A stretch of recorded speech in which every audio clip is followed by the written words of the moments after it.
Salam sejahtera untuk kita semua. Perkenalkan, nama saya Nicholas Egas dari Prodi Pendidikan Keagamaan Katolik dengan NIM 251011065. Dalam video ini saya akan menjelaskan tentang diktat yang saya buat.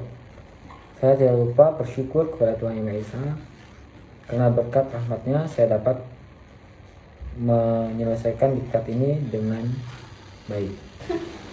Yang dibahas yaitu pengantar ilmu sosial dasar. Apa itu ilmu sosial dasar? Ilmu sosial dasar adalah kajian interdisipliner yang membantu mahasiswa untuk memahami gejala permasalahan sosial dalam masyarakat.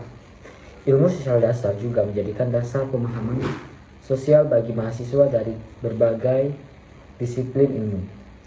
Tujuan pembelajaran yang pertama, menjelaskan pengertian ilmu sosial dasar atau ISD. Yang kedua, menyebutkan ruang lingkup kajian ilmu sosial dasar. Yang ketiga, menyadari pentingnya ilmu sosial dasar bagi kehidupan sosial dan sebagai mahasiswa Katolik. Yang keempat, tujuan mempelajari ilmu sosial dasar. Yang kelima, menumbuhkan kesadaran sosial. Yang keenam, membentuk kepekaan terhadap masalah sosial. Yang keenam, mendorong keterlibatan dalam pembangunan sosial. Yang ketujuh, menjadikan dasar berpikir kritis dan interdisipliner.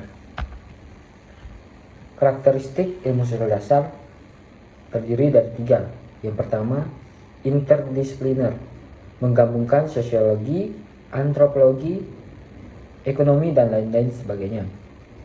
Yang kedua, kontekstual, berkaitan dengan permasalahan sosial yang aktual. Dan yang ketiga, reflektif, mendorong sikap kritis dan solutif. Dalam pertemuan yang pertama membahas tentang apa sih itu ilmu sosial dasar. Kesimpulannya, ilmu sosial dasar penting untuk membuka wawasan sosial, membentuk karakter mahasiswa yang kritis dan peduli, menjadi dasar bertindak dan berpikir sebagai warga dan umat beriman. Pada pertemuan yang kedua, yaitu membahas tentang ilmu sosial dasar, individual dan masyarakat. Pengertian ilmu sosial dasar. Ilmu sosial dasar adalah bidang studi yang mempelajari manusia dalam konteks kehidupan sosial dengan tujuan memahami dinamika hubungan antar individu, antar kehidupan sosial dengan kelompok, dan antar manusia dengan lingkungannya. Ilmu sosial dasar bukanlah cabang ilmu sosial yang berdiri sendiri seperti sosiologi, antropologi, atau ilmu politik, tetapi lebih merupakan pendekatan interdisipliner. Dia menggabungkan berbagai konsep dasar dari ilmu-ilmu sosial untuk membekali mahasiswa dengan pemahaman menyeluruh mengenai realitas sosial.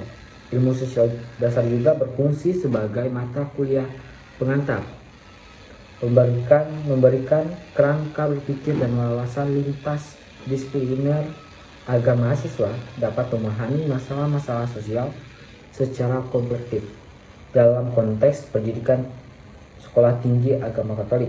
Ilmu sosial dasar tidak hanya berorientasi pada penguasaan konsep ilmiah, tetapi juga pada pembentukan sikap dan nilai berdasarkan iman Katolik. Gereja Katolik memandang bahwa mempelajari kehidupan sosial adalah bagian dari panggilan untuk mewujudkan kebaikan bersama. Sejarah perkembangan ilmu sosial dasar dalam perguruan tinggi. Ilmu sosial dasar memulai diperkenalkan di perguruan tinggi Indonesia pada dekade 1970-an sebagai bagian dari upaya Kementerian Pendidikan untuk menyediakan mata kuliah umum yang dapat diikuti oleh semua mahasiswa dari berbagai disiplin ilmu. Tujuannya adalah agar lulusan perguruan tinggi tidak hanya ahli dalam bidang studinya masing-masing, tetapi juga memiliki wawasan sosial yang luas dan kepekaan terhadap masalah-masalah masyarakat. Dalam konteks perguruan tinggi Katolik, ilmu sosial dasar mulai diintegrasikan dengan ajaran sosial gereja atau ASG sejak awal tahun 2000-an. Seiring dengan meningkatnya kesadaran bahwa pemahaman fenomena sosial harus disertai dengan landasan etika dan moral.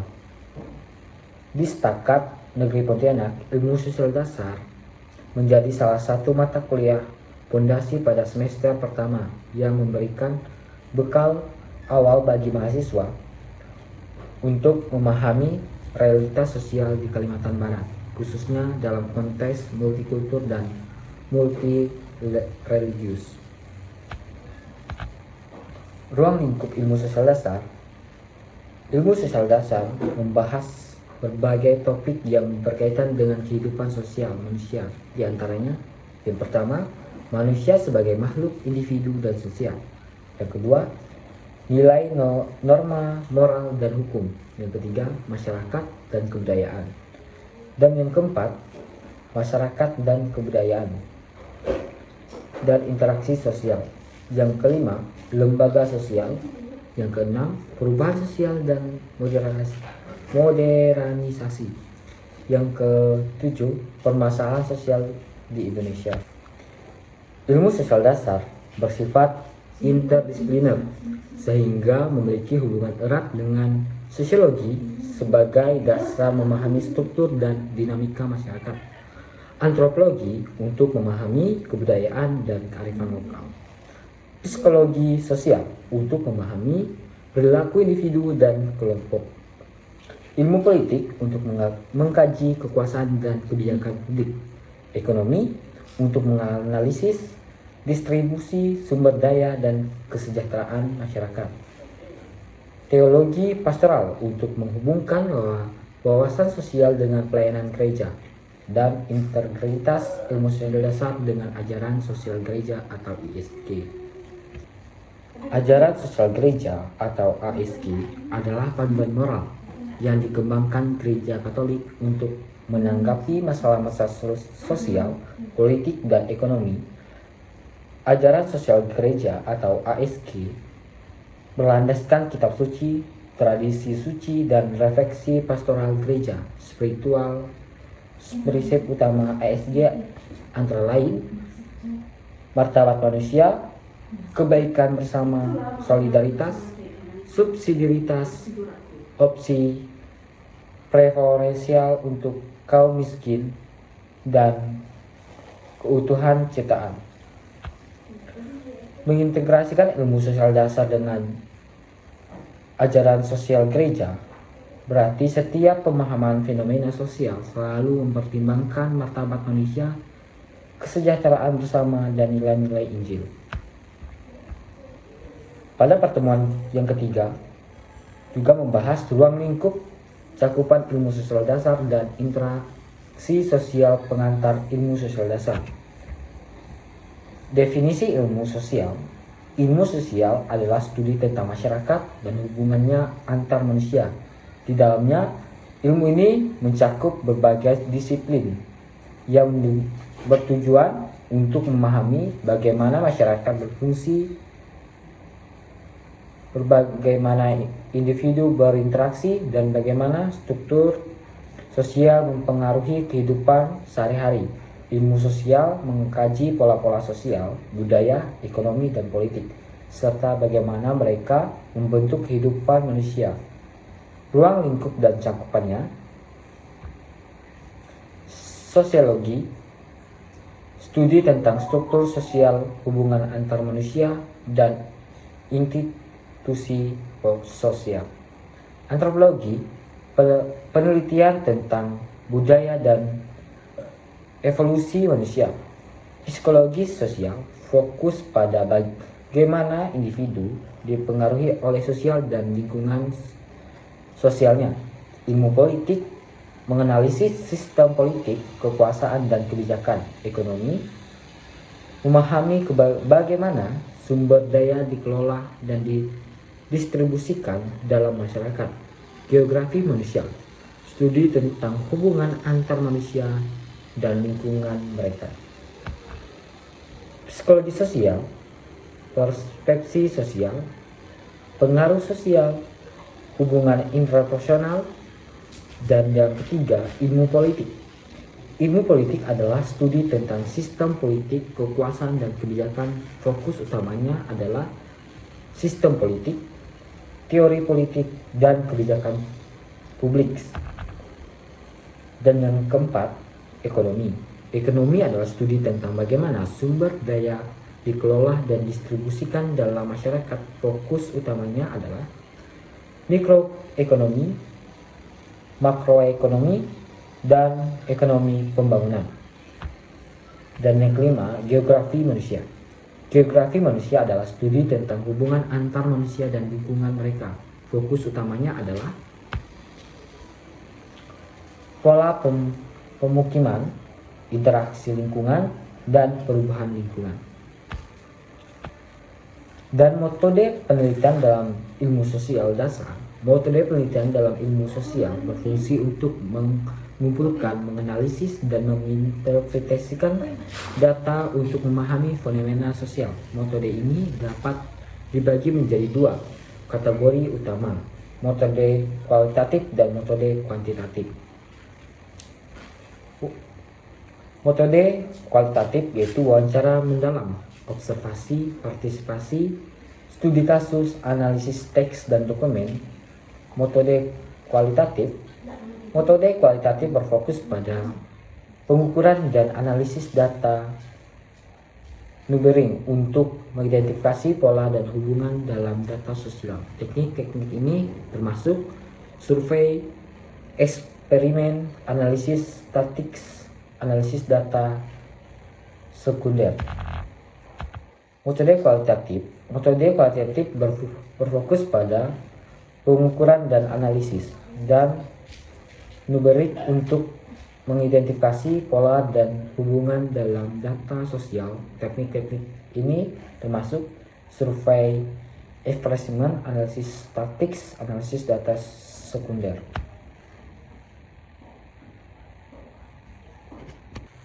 Dalam ilmu sosial dasar, penelitian juga memerlukan pendekatan campuran.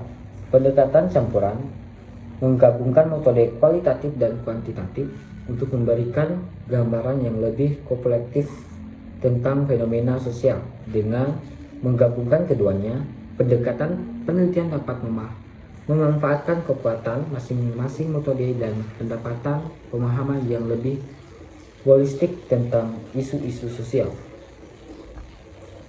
Dan etika penelitian.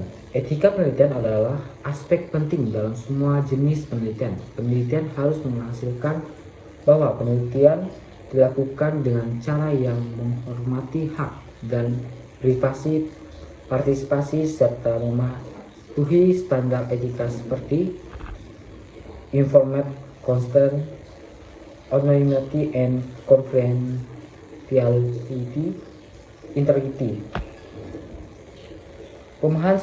Pemahaman sosial dan ajaran Katolik, penerapan ajaran sosial gereja atau ASG, dan analisis masalah sosial. Pengembangan empati dan keterampilan. Pengembangan empati dan keterampilan sosial. Empati dan keadilan, keterangan dan komunikasi. Tanggung jawab sosial dan keterlibatan komunitas. Tanggung jawab proyek sosial dan pengabdian masyarakat, etika sosial dan kewajiban. Kewajiban moral, pembangunan karakter. Pada pertemuan yang keempat, yaitu membahas nilai dan norma sosial serta metode penelitian dalam ilmu sosial dasar. Metode penelitian dalam ilmu sosial. Metode penelitian dalam ilmu sosial dasar berfungsi untuk mengumpulkan, menganalisis, dan menginterpretasikan data untuk memahami fenomena sosial. Metode ini dapat dibagi menjadi dua kategori utama, metode kualitatif dan metode kuantitatif. Metode kualitatif berfokus pada pemahaman mendalam tentang pengalaman, pandangan, dan makna sosial dari perspektif individu atau kelompok. Beberapa teknik yang digunakan meliputi: yang pertama, wawancara mendalam, mengumpulkan data melalui percakapan terstruktur atau semi terstruktur dengan individu untuk mendapatkan wawasan mendalam tentang pengalaman dan pandangan mereka. Teknik ini sering digunakan untuk mengeksplorasi isu-isu yang kompleks dan subjektif. Yang kedua, observasi partisipasi. Penelitian terlibat langsung dalam lingkungan sosial yang mereka pelajari untuk memahami dinamika kelompok dan perilaku sosial serta langsung. Ini memungkinkan peneliti untuk mendapatkan perspektif yang lebih autentik tentang interaksi dan norma sosial. Yang ketiga, studi kasus. Menyelidiki fenomena sosial tentu dalam konteks spesifiknya. Studi kasus dapat mencakup analisis mendalam terhadap satu atau beberapa kasus untuk memahami bagaimana konteks mempengaruhi hasil sosial. Yang kelima, analisis teks dan dokumen. Menilai dan menginterpretasikan dokumen, artikel, dan teks untuk mengidentifikasi tema, pola, dan makna dalam komunikasi tertulis. Ini sering digunakan dalam penelitian tentang media, literatur, dan kebijakan. Metode yang kedua yaitu metode kuantitatif. Metode kuantitatif berfokus pada pengukuran dan analisis data numerik untuk mengidentifikasi pola dan hubungan dalam data sosial. Teknik-teknik ini termasuk: yang pertama, survei, mengumpulkan data dari responden menggunakan kuesioner terstruktur yang dirancang untuk mengukur variabel tertentu. Survei ini dapat digunakan untuk mengumpulkan data dari sampel besar dan menganalisis hubungan antar variabel. Yang kedua, eksperimen, menilai efek dari variabel independen terhadap variabel dependen dalam kondisi yang dikendalikan. Eksperimen memungkinkan peneliti untuk menentukan hubungan sebab akibat melalui desain penelitian yang terkontrol. Yang ketiga, analisis statistik, mengumpulkan teknik statistik untuk mengolah dan menganalisis data numerik seperti regresi, analisis variance atau ANOVA, dan uji hipotesi. Ini memungkinkan peneliti untuk mengidentifikasi pola, tren, dan hubungan dalam data. Yang kelima yaitu analisis data dan sekunder, mengumpulkan data yang telah dikumpulkan sebelumnya oleh pihak lain seperti data sensus atau laporan peneliti untuk melakukan analisis tambahan. Ini membantu dalam mengeksplorasi tren dan hubungan yang telah diidentifikasi oleh peneliti sebelumnya. Pendekatan campuran. Pendekatan campuran menghubungkan metode kualitatif dan kuantitatif untuk memberikan gambaran yang lebih komprehensif tentang fenomena sosial. Dengan menggabungkan kedua pendekatan, penelitian dapat memanfaatkan kekuatan masing-masing metode dan mendapatkan pemahaman yang lebih holistik tentang isu-isu sosial. Etika penelitian. Etika penelitian adalah aspek penting dalam semua jenis penelitian. Penelitian harus membuktikan bahwa peneliti dilakukan dengan cara yang menghormati hak dan privasi, partisipasi, serta mematuhi standar etika seperti information consent, memastikan bahwa partisipasi diberikan informasi yang cukup tentang penelitian dan setuju untuk berpartisipasi secara sukarela. Yang ketiga, anonymity and confidentiality, menjaga kerahasiaan data partisipasi dan memastikan bahwa identitas mereka tidak diungkap tanpa izin. Integrity, menjaga integritas dan kejujuran dalam proses penelitian, termasuk pengumpulan dan pelaporan data. Dalam pertemuan kelima, yaitu membahas teori sosial dan pendekatan. Teori sosial dan pendekatan menyediakan kerangka untuk memahami dinamika masyarakat, hubungan antar individu, serta bagaimana struktur sosial terbentuk dan berubah. Dalam ilmu sosial, teori-teori ini penting untuk menjelaskan fenomena sosial dan merumuskan solusi atas masalah yang ada. Berikut adalah beberapa teori sosial klasik dan pendekatan kontemporer yang menjadi landasan utama dalam ilmu sosial. Yang pertama, teori-teori sosial klasik. Teori-teori klasik memberikan fondasi bagi ilmu sosial modern dan berperan penting dalam memahami masyarakat secara struktur. Yang kedua, positivisme. Positivisme adalah pendekatan yang diperkenalkan oleh Auguste Comte yang menyatakan bahwa ilmu sosial harus disandarkan pada metode ilmiah yang sama dengan ilmu alam. Positivisme berpendapat bahwa fenomena sosial dapat diamati, diukur, dan dianalisis secara objektif menggunakan data empiris. Ciri utama pendekatan ilmiah dan empiris untuk memahami masyarakat. Yang kedua, kontribusi positivisme mendorong penggunaan metode kualitatif dan ilmu sosial dasar seperti survei dan eksperimen. Yang ketiga, teori konflik. Teori konflik dikembangkan oleh Karl Marx, menekankan bahwa konflik antara kelas sosial yang berkuasa dan yang tertindas merupakan pendorong utama perbuatan sosial. Marx berargumen bahwa kapitalisme menciptakan ketimpangan antar kaum borjuis pemilik modal dan proletan kelas pekerja yang akhirnya memicu revolusi sosial.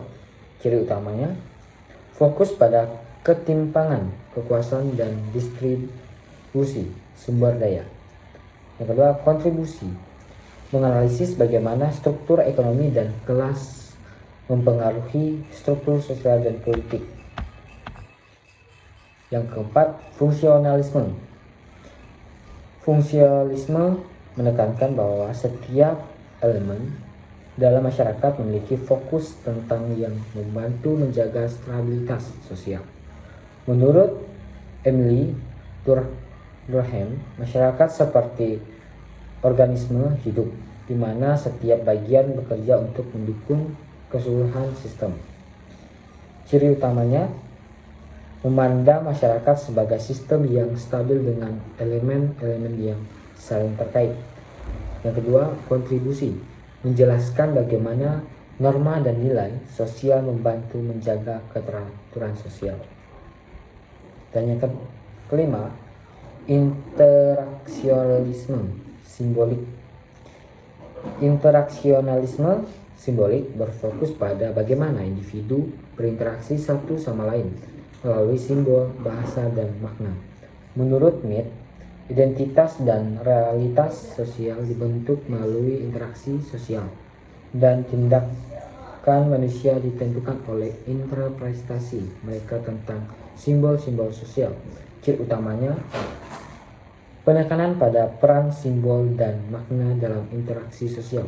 Yang kedua, kontribusi, menganalisis bagaimana makna sosial diciptakan dan dipertahankan dalam hubungan interpersonal. Yang keenam, pendekatan kontemporer. Pendekatan kontemporer dalam ilmu sosial mengembangkan teori-teori klasik dengan menambahkan dimensi baru dan lebih relevan untuk masyarakat modern. Yang ketujuh, teori feminisme.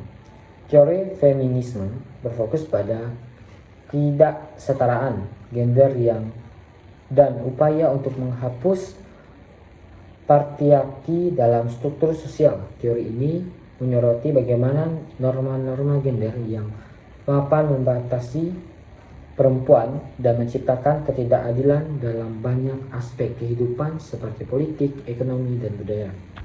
Ciri utamanya fokus pada analisis gender dan ketidaksetaraan gender. Yang kedua, kontribusi memperluas perhatian ilmu sosial terhadap peran gender dalam masyarakat dan memperjuangkan kesetaraan gender. Yang kedelapan, teori kritikal. Teori kritikal menentang struktur kekuasaan dan ideologis yang mendominasikan masyarakat dengan tujuan untuk menciptakan perubahan sosial yang lebih adil. Teori ini dikembangkan oleh para filsuf dari First School seperti Mark Horkheimer dan Theodor Adorno yang melihat kapitalisme dan media masalah sebagai alat untuk mempertahankan ketidakadilan sosial. Ciri utamanya, analisis kritis terhadap kekuasaan ideologis dan kapitalisme. Kontribusi memberikan perspektif yang berfokus pada pembebasan sosial dan kesadaran kritis masyarakat. Yang kesembilan, teori postmodernisme. Postmodernisme menolak gagasan bahwa ada satu kebenaran atau narasi tunggal yang dapat menjelaskan seluruh realitas sosial. Pendekatan ini menekankan pluralitas, relativisme, dan fragmentasi dalam memahami masyarakat. Postmodernisme berfokus pada bagaimana realitas dibentuk oleh bahasa, budaya, dan media. Ciri utamanya, penolakan terhadap narasi besar dan penekanan pada pluralitas perspektif. Kontribusi mengajak para peneliti untuk mempertimbangkan berbagai sudut pandang yang berbeda dan mengakui kompleksitas sosial dan beragam. Sekian sesi pertemuan yang sudah kami jalankan selama semester 1 dalam mata kuliah ilmu sosial dasar.